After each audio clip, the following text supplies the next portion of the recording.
back to Barely Quilting. My name is Kendra if you are new here, or if you aren't, welcome back. But today I kind of wanted to do a episode where it wasn't 100% tutorial, it wasn't 100% one thing or another. Today I wanted to talk about a sewing project I like to do when I hit really bad sewer block, or just mentally I am not where I want to be or where I should be.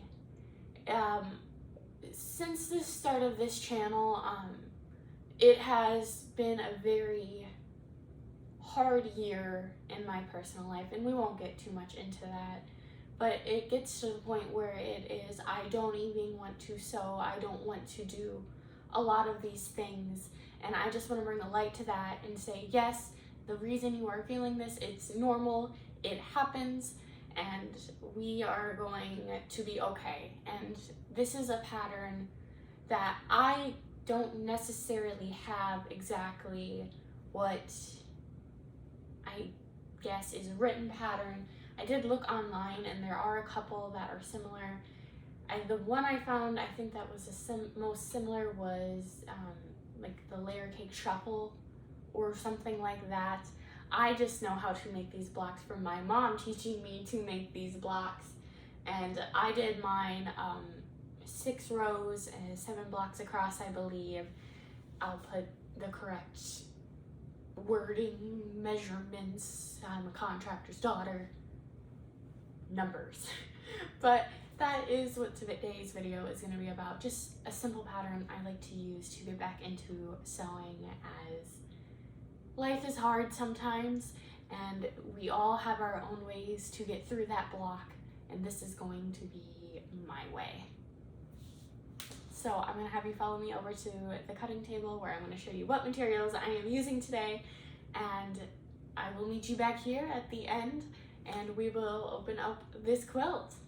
Talked about in the intro, this is kind of going to be my favorite way to get over sewing block, quilter's block, whatever you like to call it. Is I like to do patterns of simple half triangles, something that won't take me too long, that I can kind of get back into the grid of it. So super simple projects. And as always, today I'll be using our Quilter Select rotary cutter, Quilter Select mat, and I will be using a ruler today with a 45-degree angle. That is kind of gonna be, that's the wrong ruler. I'm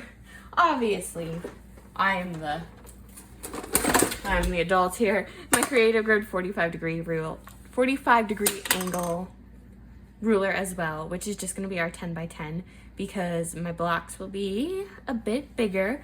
So I'm just going to go ahead and go through my layer cake, which is Rainbow Garden by Valentina Harper, and I'm just going to make 21 piles of 2, and I'm going to do that off camera, and I will be back, as I'm only going to sew one block with you guys, and then we will assemble the quilt top together into 21 different piles.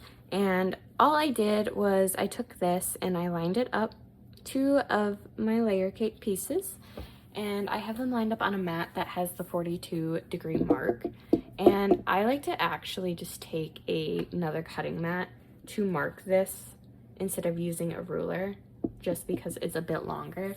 And then I would usually use a friction pen, but just for camera, I'm gonna just use a washable purple marker.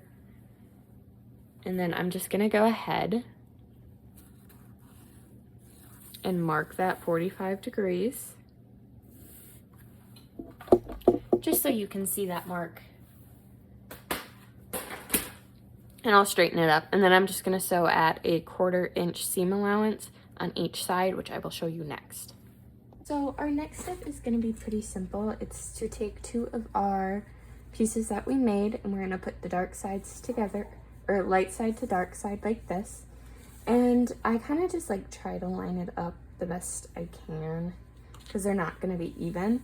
So like that, and then you can always just make sure that they don't have to be perfect at all, but just like kind of line up. And then I just take one of our Wonder Clips and I just pinch it up in the corner, and then I just went ahead and did the rest of them. We're just gonna do that 45-degree angle mark again, but we're gonna go opposite of the way our seam is. So when we press it flat again, it will lay flat evenly, and we're just gonna repeat what we did for the last step. And so I'm gonna do these and then I will be back and we will trim them and then work on assembling our final quilt top. So I just went ahead and then pressed those seams open so we have our 2 hourglass figure shapes, and then I just went ahead and trimmed it down to 8.5 by 8.5 on each side, and I did 6 rows of 7 blocks each, which is about just shy of a whole layer cake. Then I just went ahead and laid it out how I liked it, and I sewed the rows together, creating our quilt top. This is going to be the final quilt. And let's just get it open to see it. It did change a little bit from that picture layout, but here is going to be that final quilt. And this just has a lot of special meaning for me, as this is the first quilt I've finished to donate. Obviously not the first one I've done, but the first one I've done since I've lost 2 family members this year already to cancer. So this quilt just meant a lot to get done, and that is kind of what got me through it and to be able to get this done. So I'm very grateful that you guys stuck around to make this with me. But this is going to be sent off to Jamie and her organization for patients with cancer, and I hope we kind of like enjoyed this little walkthrough, talk through, not a full tutorial, but just my story a little bit, I guess. And I will see you guys in the next one. I have a very not happy puppy upstairs right now because she can't be with mom, so I'm gonna go wrap this up, send it off, and I will see you guys when I see you.